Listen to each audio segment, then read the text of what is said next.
প্রোগ্রামটা যে এত বেশি সুন্দর হবে, এত এনজয় করব, আসলে প্রোগ্রামে না গেলে বুঝতেই পারতাম না। অনেক বড় মিস হয়ে যেত। আর আমার দুইটা বান্ধবী না থাকলে হয়তো আমার যাওয়া হতো না। তো হ্যালো এভরিওয়ান, আসসালামু আলাইকুম, welcome back to my another mini blog. এটা হচ্ছে আমাদের ডিপার্টমেন্টের 18-19 সেশনের ফেয়ারওয়েল প্রোগ্রামের সেকেন্ড পার্ট, যেটা কিনা লাস্ট পার্ট হিসেবেই রেখেছি আমি। তো দুপুরবেলা কাচ্চি দিয়ে লাঞ্চ করে আমি ড্রেসটা চেঞ্জ করে নিলাম, কজ বিকাল থেকে সন্ধ্যা অবধি আমাদের কালচারাল প্রোগ্রাম হবে। তো আস্তে আস্তে যেহেতু লেট হয়ে যাবে, মানে সন্ধ্যা হয়ে যাবে, তখন শীতটাও একটু বেশি পড়বে। যদিও আগের তুলনায় এখন অনেকটা কমই শীত পড়েছে, তারপরেও কুষ্টিয়াতে ভালোই শীত লাগে। তো আমি একটু মোটা দেখে ড্রেস পরে নিয়েছি যেন অসুবিধা না হয়। তারপর আবার আমার দুই বান্ধবীর সাথে আমি অডিটোরিয়ামের দিকে রওনা দিলাম। তো সকালবেলা যাওয়ার সময় আমি আসলে এই ভিউটা দেখাতে পারিনি যে অডিটোরিয়ামের বাইরে আসলে কেমন করে ডেকোরেশন করেছিল। তো ভাবলাম যে এখন দেখিয়েই দিই। সকালে লেট হয়ে গিয়েছিল আমার আসতে, এই জন্য আমি আর বাইরে টাইম ওয়েস্ট করিনি। তো এখন যেহেতু কালচারাল প্রোগ্রাম, সবাই ধীরে সুস্থে আসছে, এই জন্য ভাবলাম যে বাইরে থেকে একটা ক্লিপ নিয়ে নেই। তারপর আমরা বান্ধবীরা অডিটোরিয়ামে এসে দেখি অলরেডি শুরু হয়ে গিয়েছে।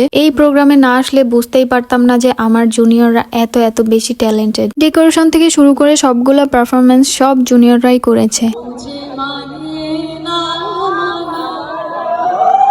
তুমি যতভাবে দর্শকদেরকে ইমপ্রেস করো না কেন, আমি তোমার না মানতে নারাজ। যে দুইজন জুনিয়র অ্যাঙ্করিং করেছে, ওদের অ্যাঙ্করিং এ আমি পুরাই মুগ্ধ। ওদের ভয়েস এত সুন্দর, মাশাআল্লাহ। তারপর যারা গান করেছে তাদের প্রত্যেকের ভয়েসই অনেক সুন্দর, অনেক মিষ্টি কণ্ঠ ছিল। আর যারা ডান্স করেছে তাদের কথা কি বলবো, যেই ডান্স করতে মঞ্চে উঠেছে পুরা মঞ্চ মাতিয়ে তারপর নেমেছে। বিদায় সিনিয়রদের মধ্যেও একজন সিনিয়র ভাই ডান্স করেছিলেন। এছাড়াও সবার পারফরমেন্স এত সুন্দর হয়েছিল, আসলে মুগ্ধ হয়ে দেখার মতো। আর এই অ্যাক্টিংটাও জোস ছিল, কোনো মুভির পার্ট রিক্রিয়েট করা হয়েছে, খুবই সুন্দর ছিল। একদমই আনএক্সপেক্টেড একটা টুইস্ট ছিল।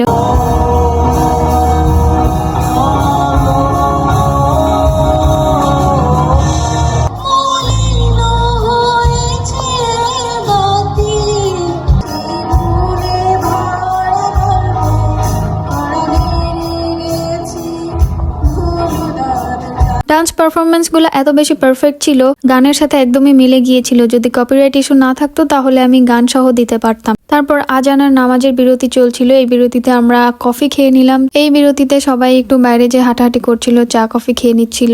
ধরণীর বহিরাকাশে অন্তরিত মেঘমালা,